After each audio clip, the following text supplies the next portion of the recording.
Atenção! Começa agora uma teleaula de Geografia do Ensino Médio. Você vai assistir a teleaula de número 34. Bons estudos!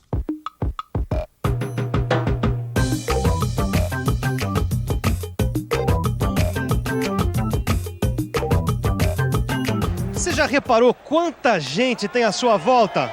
Olha só, aqui em São Paulo são mais de 10 milhões de habitantes. Ó, tem gente magra, tem gente gorda, tem gente alta, gente baixa, tem pretos, brancos, amarelos, tem todo tipo de gente. A gente sabe que boa parte dessa gente é imigrante ou descendente de imigrante. Agora, por que será que toda essa gente resolveu morar assim, concentrada numa cidade só? O que será que atraiu toda essa multidão para cá? Aliás, será que a população mundial vai continuar crescendo com a mesma velocidade? Quais serão as tendências desse crescimento? Bom, se você não tem a resposta para essas perguntas, então fique ligado, porque os movimentos da população mundial é o tema da nossa teleaula de hoje. Hoje você vai ver como o crescimento da população mundial está relacionado com as mudanças ocorridas na sociedade. Você vai ver também por que em alguns lugares ocorre a desaceleração do crescimento populacional. E por fim, você vai ficar sabendo quais são os principais fluxos migratórios contemporâneos e por que o turismo é tão importante atualmente.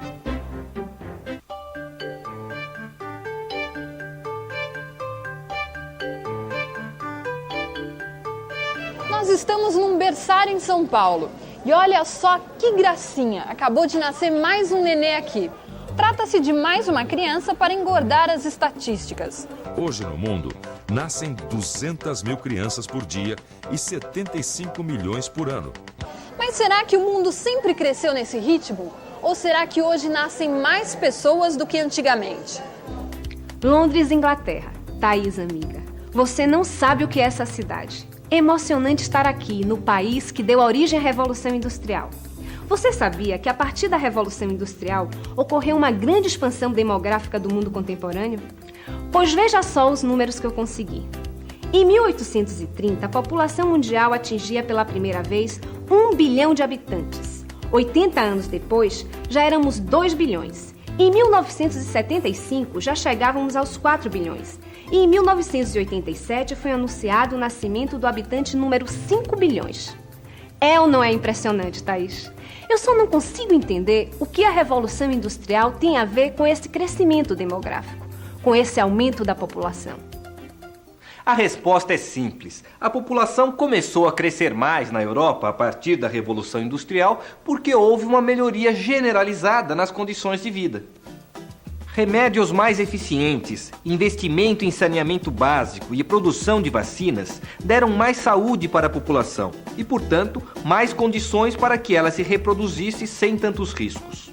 O mesmo processo que aconteceu na Europa no século XIX viria a ocorrer nos países subdesenvolvidos a partir da metade do século XX, ou seja, a partir de 1950.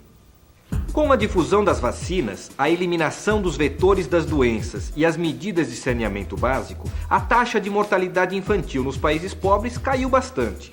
Pois, se em 1950 de cada 1.000 crianças que nasciam, 250 morriam, 40 anos depois, em 1990, morriam apenas 90 crianças de cada 1.000 que nasciam. Mas será que esse crescimento não vai parar nunca? É muito comum a gente ouvir as pessoas dizendo que o mundo, daqui a alguns anos, vai estar superpopuloso e que isso vai trazer alguns problemas, como a escassez de alimento.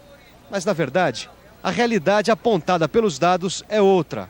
Desde a década de 70, a taxa de crescimento da população vem diminuindo em todos os países.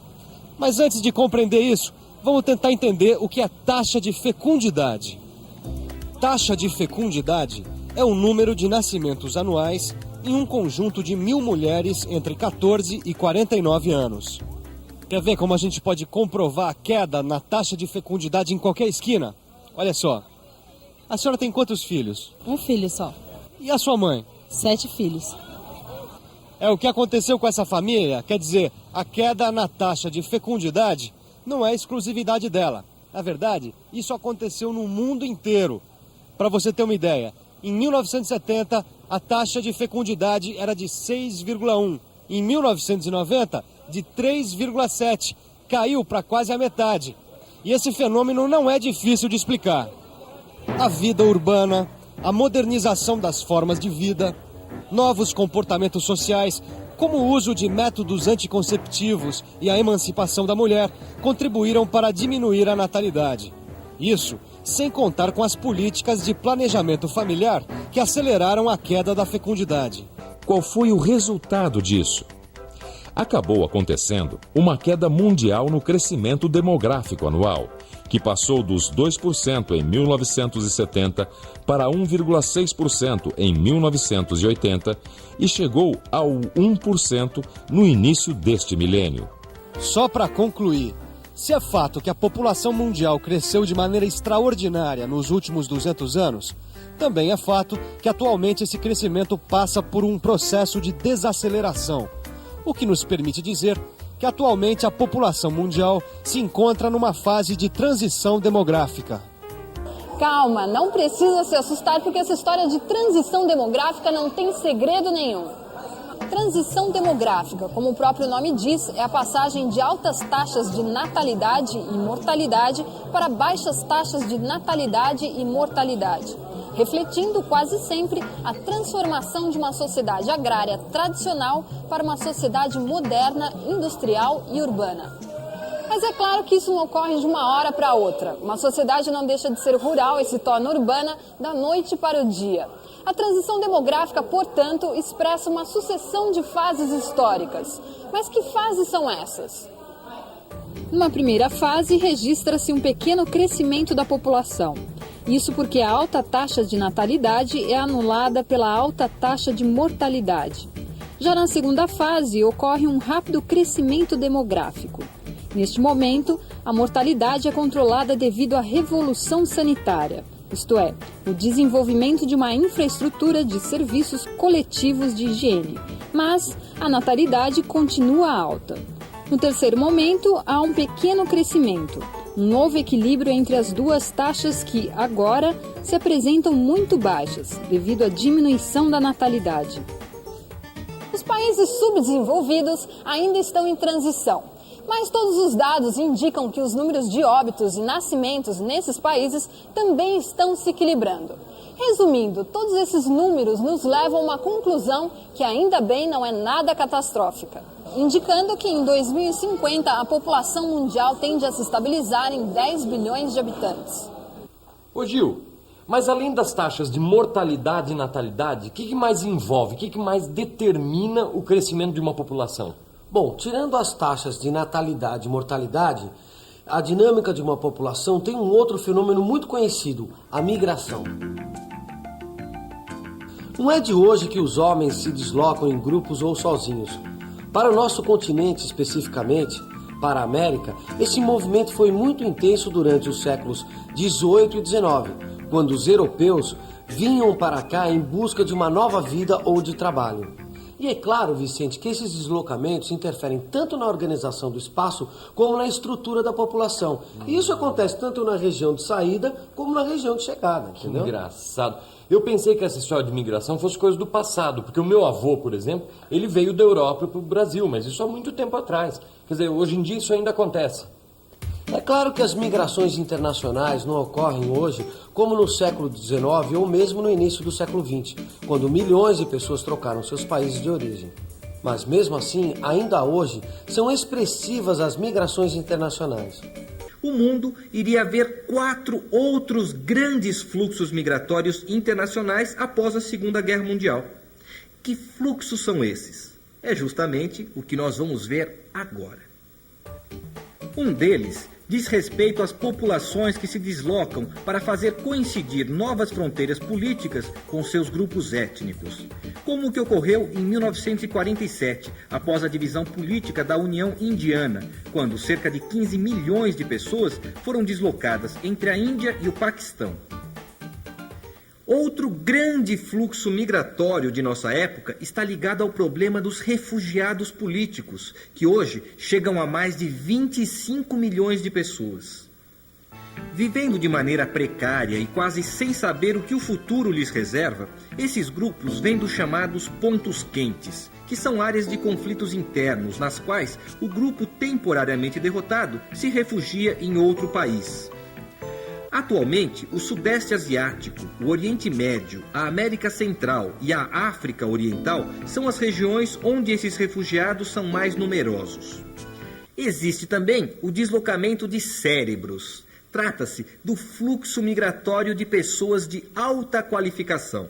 Sorte do país onde esses cérebros chegam, pois eles têm a enorme vantagem de receber pessoas super preparadas sem nunca ter arcado com o custo para essa formação. Agora, vamos ver o último e o mais significativo desses fluxos, o dos trabalhadores. O fluxo migratório dos trabalhadores é acentuado logo após a Segunda Guerra, quando a Europa norte-ocidental se abastecia de força de trabalho na região mediterrânea e os Estados Unidos iam buscar trabalhadores no México e no Caribe. Só que, a partir da década de 70, esse tipo de fluxo migratório, o dos trabalhadores, começou a viver um problema. É que a crise daquela década e a adoção das novas técnicas de produção fizeram com que se agravasse nesses países o desemprego. Com isso, criou-se um forte sentimento contra esses imigrantes e vários países adotaram medidas que restringiam a imigração.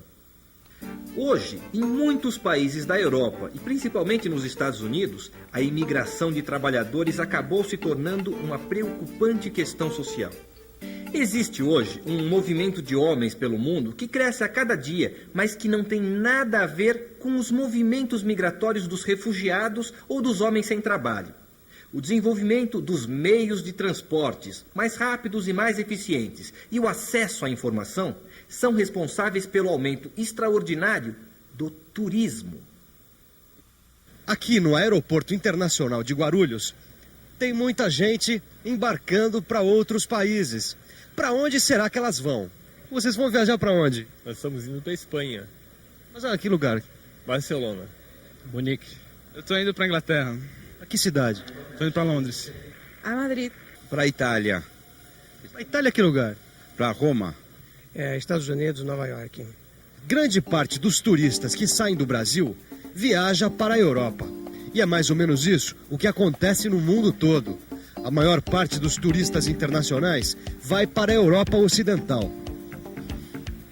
Os Estados Unidos são também muito visitados.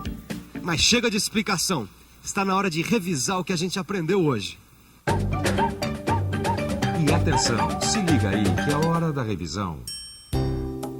Na teleaula de hoje, você viu que o crescimento da população mundial é desigual no tempo e no espaço.